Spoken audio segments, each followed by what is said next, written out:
Digimon is a media franchise owned by Bandai Namco that started in the 90s as a line of virtual pet toys that later spun out into anime, video games, and much more. Its popularity in the West is mostly attributed to its first anime, Digimon Adventure, which became a breakout hit due to its unique character designs and surprisingly strong storytelling. Sure, there were people who decried it as a ripoff of Pokemon, especially since that series was gaining ground around the same time, but it nevertheless developed a sizable fanbase, and I could be handily counted among them. Nowadays though, things are very different, and while Digimon used to be in a position to rival Pokemon, it's certainly not there now. Of course, Digimon isn't dead yet. We're still seeing regular releases of Digimon content, so at the very least the franchise hasn't gone completely radio silent. However, it's pretty clear that the franchise is hanging on a lifeline, and while I wouldn't consider myself so knowledgeable as to know exactly why it ended up that way, I can at least offer some ideas. I know, another video about how Digimon could have been the next biggest thing. Aren't there thousands of those already? Regardless, the franchise has a special place in my heart, and recent news inspired me to make a video on it. In any case, I became a fan of Digimon the same way anyone my age or older probably did, through the Digimon Adventure anime. The series follows the adventures of a group of kids who were suddenly transported into the digital world, and the relationships they built with the Digimon partners they gained there. The show captured my attention in a way that Pokemon wasn't really able to do, and while I couldn't pretend to say that Digimon was straight up superior to Pokemon, I did feel like Adventure's more character-focused, sci-fi fantasy adventure was more compelling. It had intrigue, it had drama, and it was totally different from almost every other show I had watched at that point. As an adult, I can acknowledge that a lot of that feeling mostly came from the fact that I was a child, and simply hadn't experienced a lot of actually good media yet. Looking back on it now, it's a lot easier to see the themes as hackneyed and the writing as basic. Even so, the series still has a lot of charm, and it does tackle some serious subjects from time to time, which people usually tend to gloss over on retrospect.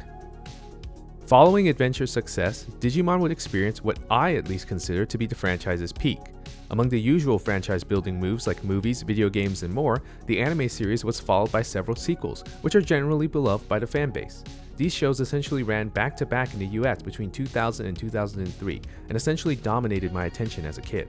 Of these shows, Tamers is often brought up as the best, but I have a personal soft spot for Digimon Frontier. Power Rangers was another show I adored as a kid, so a show about kids who could turn into Digimon certainly piqued my interest. I remember going as far as recording episodes on the VCR because, for some reason, they decided to air this kids show during school hours just so I wouldn't miss a single episode. And yes, I did do the transformation pose a lot while this show was airing. What can I say? That was the kind of kid I was. After that though, Digimon sort of vanished.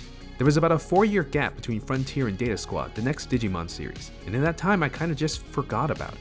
My attention was drawn to other things, new video games, new TV shows, new toys. It's very easy for a child to lose interest in one thing and jump onto a new trend. By the time I got back to Digimon, things were very different for the franchise. What could have once been its own multimedia giant was now barely managing to find a space in the oversaturated market of anime, manga, and video games. Why though? How come Digimon failed to capture an audience the way franchises like Pokemon and Yu-Gi-Oh did? It seemed to have all the right things going for it, a gimmick that incentivizes collecting, a variety of unique and striking monster designs, and a hit anime series that broadcast the brand internationally. Even if it didn't make its way to the #1 spot, you'd at least expect Digimon to stick in the running. I think the answer is simply that Digimon couldn't translate the success of the anime into other mediums. Pokemon had a popular anime, of course, but if you ever got tired of the show and its often repetitive structure, you could play the video games instead. Yu-Gi-Oh is much the same. Most people that became fans through the show then went on to buy the cards, make decks, and play with friends. That's how Yu-Gi-Oh as a franchise has survived, even though its anime series aren't very popular anymore. And Digimon? Digimon had this: a virtual pet toy, the kind where you raise, feed, and essentially take care of a little digital monster until they reach their final Digivolution. And you know, Tamagotchis were somewhat popular back in the day, but you can't really expect a toy like this to really take off, not in the West anyway. Of course, Digimon also had video games, although unfortunately they were nowhere near as popular as Pokemon's. The first video game in the franchise was Digimon World, which actually came before the anime in Japan, but was released after its success in North America. The video game was essentially an expansion on what you did with the virtual toy. You received a Digimon that you could raise and train however you liked, then you went on adventures and fought battles with other Digimon. Apparently, It was actually pretty successful when it first released in Japan, but if I could be honest, if I played this game as a kid, it could have been enough to put me off Digimon forever. This has nothing to do with the quality of the game. Digimon World works pretty well in the context of essentially being a video game version of the toy, where the point is to simulate the constant upkeep and maintenance required to keep a pet. However, when you're a kid, you can't really appreciate all that. You really just want to have an adventure the same way that the kids in Digimon did. Pokemon does a really good job of satisfying that need, which makes sense since the video games came first. In Digimon World, however, you'd probably have a hard time just keeping your Digimon from dying, let alone developing it the way you want it to. The mechanics and subtleties behind how the game works is so obtuse and obscure that even adults would probably give up after their Digimon mysteriously became sick for the umpteenth time. Its complexities are something to be respected, but at the end of the day, I can't imagine the kid would have that much fun with it. I mean, aside from being able to make the Digimon poop, I suppose some kids could find that fun. Ultimately, once episodes of Digimon stopped airing, a lot of people moved on, myself included.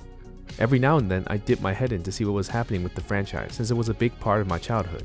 Almost every time, however, I usually came away without much interest.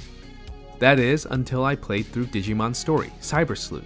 If you don't know, Cyber Sleuth is essentially a more classic JRPG rendition of the Digimon experience. You explored areas of the digital world, did side quests, and fought battles with a team of Digimon you raised on your own. What made Cyber Sleuth work for me was that the monster raising mechanics were much easier to parse this time around. You could actually plan around the Digivolution requirements and work to reach them without having to use a guide. I liked Cyber Sleuth a lot, as well as its sequel, Hacker's Memory. However, both games sort of betrayed a hint of what Digimon's status as a franchise essentially was to its owner, Bandai Namco.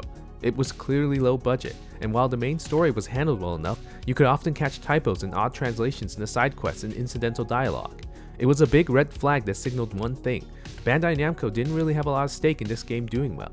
Cyber Sleuth is possibly Digimon's best entry in ages, and it hardly has any attention due to both the franchise's lack of relevance and Bandai Namco's failure to give the game its due.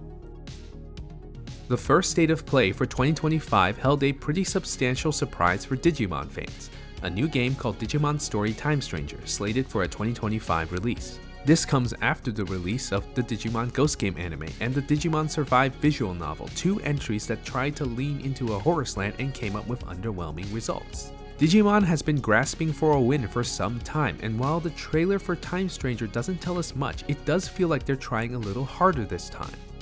The game looks like it has more budget and care put into it than ever before, and while there are certainly some developmental hurdles associated with it, if Time Stranger sticks the landing, maybe Digimon as a franchise could bounce back. Not to rival Pokemon, which is pretty much impossible at this point, or even to re-establish the kind of popularity it had when Adventure first came out. Digimon is a special part of my childhood, and I just really want to see the series do well. Thanks for watching.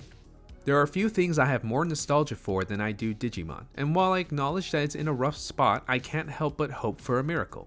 I'm very excited for the new game, but what about you guys? Do you guys still think Digimon can make a return, or do you think it's doomed to irrelevancy? Let me know in the comments below, subscribe if you want to see more of my content, and I'll see you next time.